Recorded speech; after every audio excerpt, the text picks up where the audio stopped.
Le performance cantate e recitate dai bravissimi alunni della Descalzi Polacco e i ritmi delle percussioni e dei sonagli dei piccoli straordinari musicisti della scuola Daneo hanno aperto la festa a Genova per il sottopasso restaurato di Piazza Corvetto e dedicato dall'UNICEF, con tante immagini coloratissime e frasi multilingue ai diritti e alla tutela dei bambini, sanciti dalla Convenzione ONU del 1989, recepita in Italia con la legge del 1991.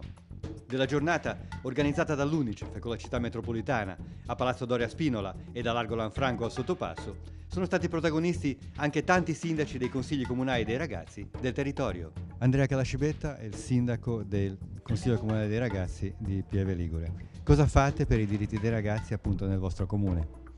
Allora, il nostro comune intanto ci ha molto ascoltati, infatti in questi tempi ci hanno dato un budget di 500 euro per spenderli per aggiustare il posto.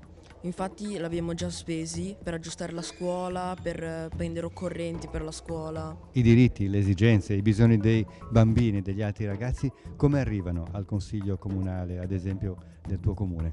Del mio comune, grazie a noi consiglieri e al sindaco di Bagliasco, abbiamo avuto delle proposte su due feste, che una nel caso è la festa del baratto e una la festa dell'albero, con cui potremo raccogliere dei fondi, che intanto comunque la mia scuola sta tenendo in adozione due bambini a distanza. Potremo raccogliere dei fondi per avere dei libri scolastici o comunque alimentare, magari avere un altro bambino in adozione. Sara è rappresentante del Consiglio Comunale dei Ragazzi, non sei il sindaco, però lavori in questo Consiglio Comunale. I diritti dei bambini a Recco. A Recco noi bambini veniamo ascoltati e nella nostra classe facciamo chiedo sempre ai miei amici se hanno bisogno di qualcosa e facciamo molte riunioni e abbiamo aggiunto una piccola somma che stiamo pensando a un'associazione qui vicino a Genova a cui donare i soldi.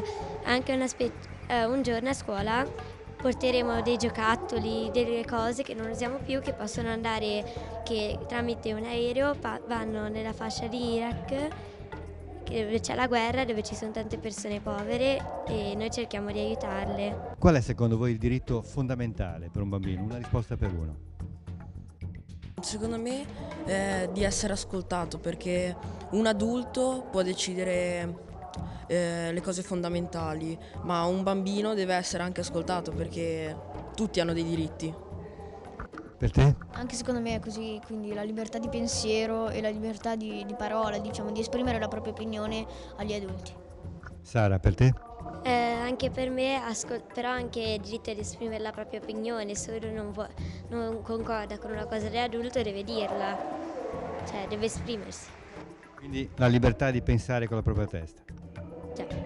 Il sottopasso è stato restaurato con la collaborazione del comune dagli studenti, coordinati dai professori Silvia Garrone e Franco Buffarello, delle terze IR e quarta R del corso di scenografia del liceo artistico Clee Barabino. Sono presenti diversi libri che raffigurano la cultura nel mondo, l'espansione della cultura, e poi ci sono tante farfalle, fiori, un po' stilizzati, quindi comunque con lo stile dei bambini, che sono, come dire, i sogni dei bambini.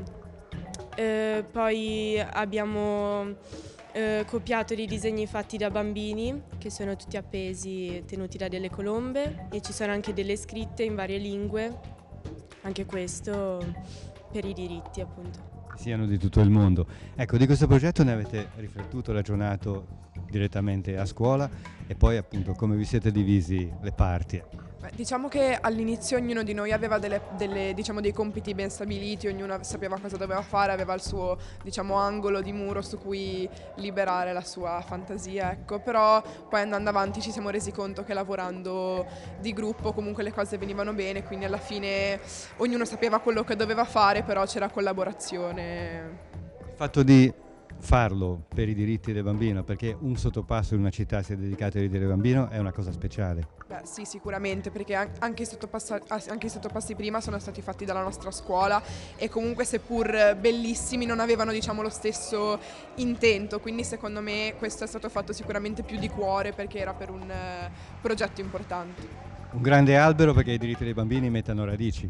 Sì, radici di tutto il mondo, sì, appunto per dimostrare che siamo tutti nello stesso mondo con le stesse radici, anche se in posti diversi, però abbiamo tutti gli stessi diritti. Quindi un manifesto che consente ai genovesi che passano di prendere coscienza tutti i giorni dei diritti. Sì, esattamente, è proprio questo il nostro intento, far sapere a tutti che comunque sono cose importanti e che non vanno dimenticate. Al taglio del nastro, naturalmente affidato ai bambini, anche il presidente nazionale UNICEF Giacomo Guerrera e quello del comitato genovese Franco Cirio, felicissimo per la festa e molto legato anche a Palazzo Doria Spinola perché dice la sede della città metropolitana e prima della provincia ha sempre portato fortuna alle nostre iniziative. Devo dire, non potevo cominciare meglio proprio perché è anche il luogo che ci porta fortuna. Noi proprio in questo luogo abbiamo, direi, lanciato le sfide più importanti a livello internazionale e sono tutte riuscite. Grazie a queste sfide, ai messaggi partiti di qui,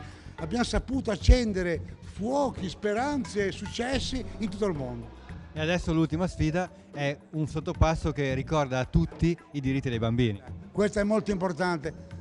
Gli adulti dobbiamo metterci in testa quanto sia importante ascoltare i bambini, i ragazzi. Se guardiamo negli occhi un bambino, noi non abbiamo più problemi. I bambini non hanno problemi. Noi sapremmo come amministrare una città se guardassimo negli occhi un bambino.